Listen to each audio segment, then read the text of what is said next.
any type of Is there department store. Is there no cleaners there? I don't think there's a, maybe if it was a cleaners there, I think they're going They on. moved out. They moved out too. And maybe one I may be wrong, but I think they're going also.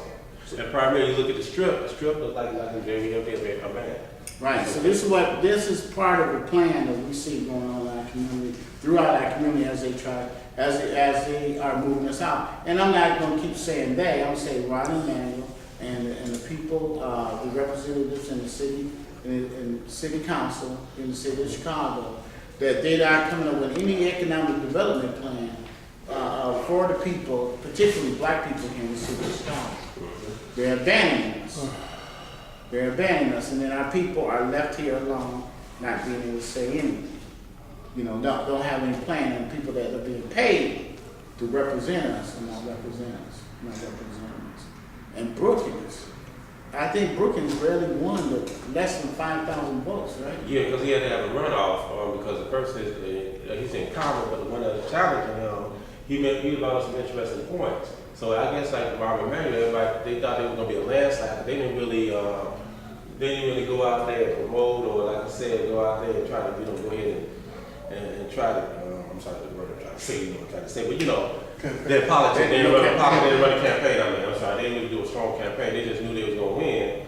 But again, they got surprised because people got tired, and then some people didn't come out to vote, and that was one of the issues too. So as Robert Emanuel thought they was gonna win just by just gonna walk right on in. They got surprised when they didn't have a big voter turnout because they got kind of despondent about what's going on. But then the people that did came out and actually some didn't vote for them, voted for the other person. But you should also bring up the fact.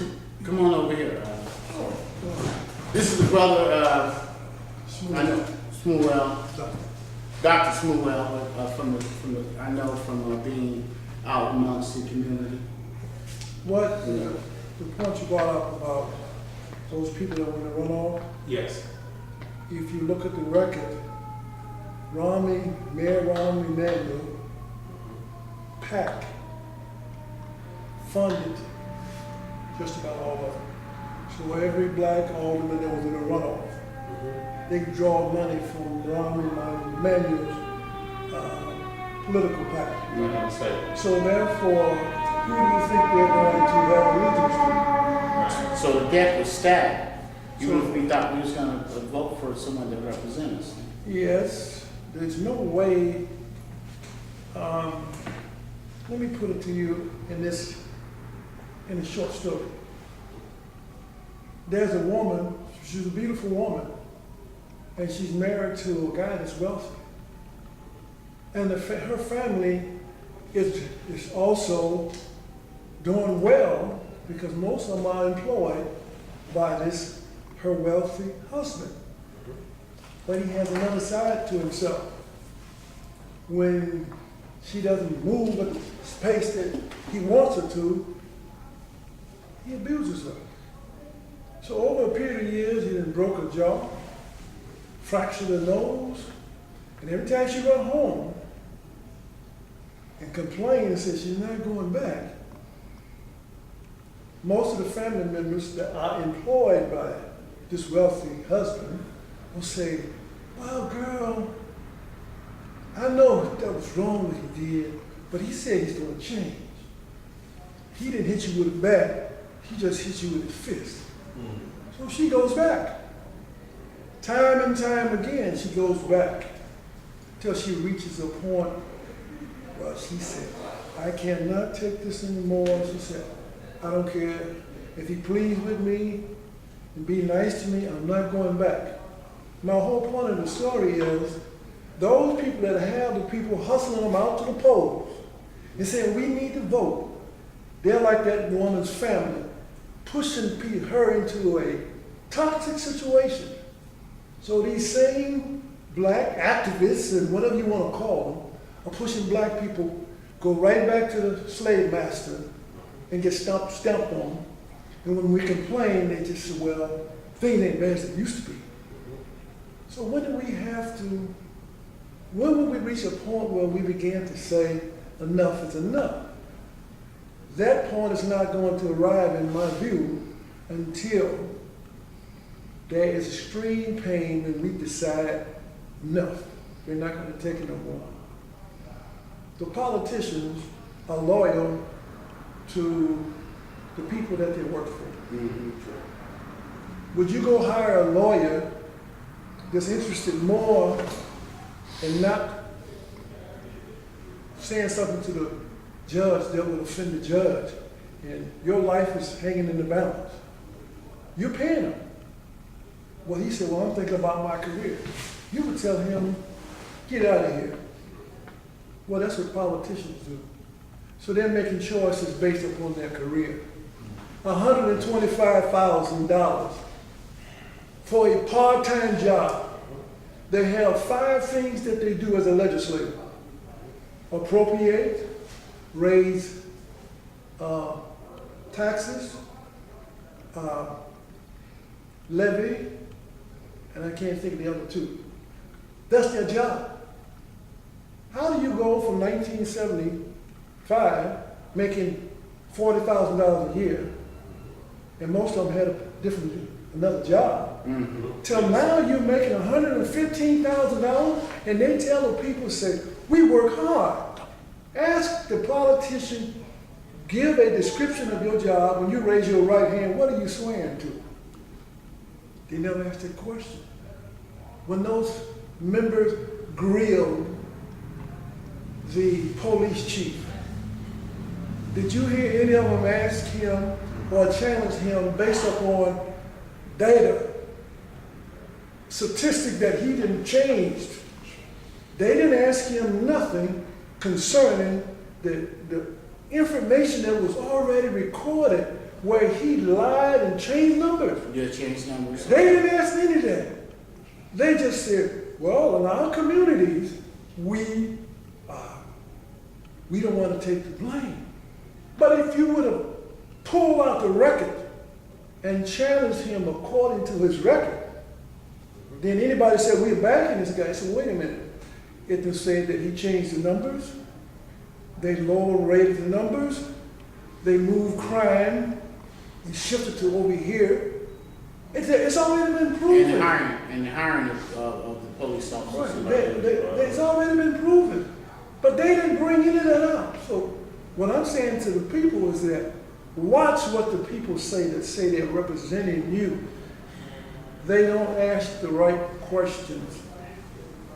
They go down to city council on Wednesday to vote. If they're not on any kind of committee, they pretty much don't have anything to do. So they are hustlers. I leave with you a young woman that's been beat down and her family constantly pushing her back into a toxic situation. The people, the descendants of the ex-slaves in America are that woman. When we went from when they released our ancestors from slavery, we were called the freedmen. We were not called slaves, we were called freedmen. Nobody brings that up. The Freedmen Act. It's all on record. But we begin to say blacks, minorities, you open the door to other groups to walk in. How did that happen? It is called consent. What do you mean by consent? When the Freedmen Act was designated for the descendants of the slaves, it was designed for them. But what happened when they began to when they began to shift it into, well, we're going to include immigrants, and nothing was said. And because nothing was said, by the law in this country, you have gave consent. And if it stays that way a period of time, then it becomes a law. Even the Supreme Court will say, well, it has been to this a consent to this long that it now becomes a law. But we didn't know that. But this is what happened. They reword the terminology and say, oh, you were free. The 14th Amendment didn't apply to everybody else. But because of no response, it is called consent. So now the Supreme Court said it is spread it to other communities because we didn't know, and those that represented us, for whatever reason, chose not to help us to understand that. So the 14th Amendment was specifically designed to the people that was up under this dehumanizing system called slavery. And they turned around that low-life piece of Lord and well shit that came in after Lincoln. Johnson. The Republican Party's in. Okay. Made a deal and rescinded everything in the Freedmen Act just about for the defendants, for those descendants of that slave system. They never asked a question all the way till today when that event took place on 9/11 and the people were in shock. They had people that was nowhere near the site when this event took place.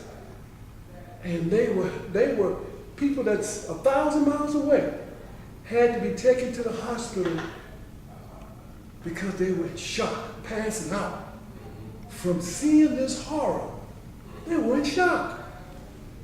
Now, if here's some people that watch something on TV and they're having this kind of trauma, and they brought people out to do what?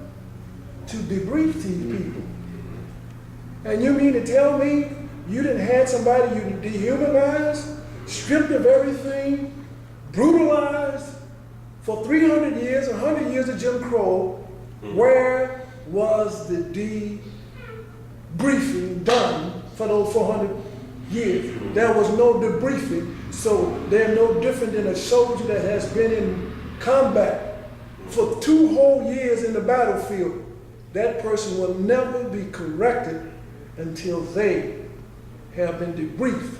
And if you haven't been debriefed, you pass that sickness to your children, and they'll pass it to their children, and that's never addressed. Right. So why do you think we do what we do? We have PhDs, 4 or 5 of them, but we still are mentally retarded because we have never been debriefed. Right. So doctors said while they're right now we're watching on TV, blacks are still being beaten in the streets, dehumanized by the police officers and stuff. Are they continuing to put this trauma upon people that are already ill? Yes. What's the result if they continue with our children? If our children continue seeing a black woman beat in the street, she's dead, or continue to see a 12-year-old boy shot in the playground dead by policemen, if we continue to go through this trauma, that I could be shot playing. We internalize that. And when you internalize that and you go to spend time in an intimate situation, you go to spend time in an intimate situation with your mate. When you are going through that process of reproduction, you still are carrying with you that trauma that you watched from your young childhood until you are a grown adult. That's embedded into your genetic system. Now you are passing sperm and creating a new life. What do you think you're passing on? That fear. You are passing it on. And that's what they're doing. That's why those evil systems say, bring your children to school. and bring them into what? Kindergarten. There, once we embed this into their psyche and they leave away from here, they will forever be a slave and a prisoner to our system. That's not addressed. We are talking about symptoms. We are not talking about a disease, a root of a disease. We are. So we're never getting this, like the events that are held in the areas that where not black people are, and they give them crisis counseling, you know, at the university when these mass shootings. Right away they send in crisis counselors in those communities. Why aren't crisis counselors being sent in our communities when our children, you know, are seeing these acts done to people who look like them on TV, or even hearing about them in their neighborhood as they watch the news? They're hearing that, oh, I live in a dangerous neighborhood, or as I walk to school, I'm seeing safe passage. You know, if these people are not out here, I could be killed. Is that you know, just having any psychological effect? And why, you know, why do you think they're not doing crisis counseling, you know, in our communities? Well, to answer the first part of that, why they're not doing crisis counseling in our neighborhoods, because they still do not see us as human beings. In the apology of 209/211, the U.S. Congress and Senate jointly made an apology, and you should go online and pull it down and read it. And one part says, we dehumanized you, we brutalized you, stripped you of your culture. So in other words, you have to understand, we were no more than the cow or the horse and the pig. They branded us, sold us, put us on the stock market, and sold us also. So then therefore, they don't see the descendants of this dehumanizing system. I'm not going to use the term black people. It's okay. But I want to be very specific. In America, we are talking about those people that they classify as black.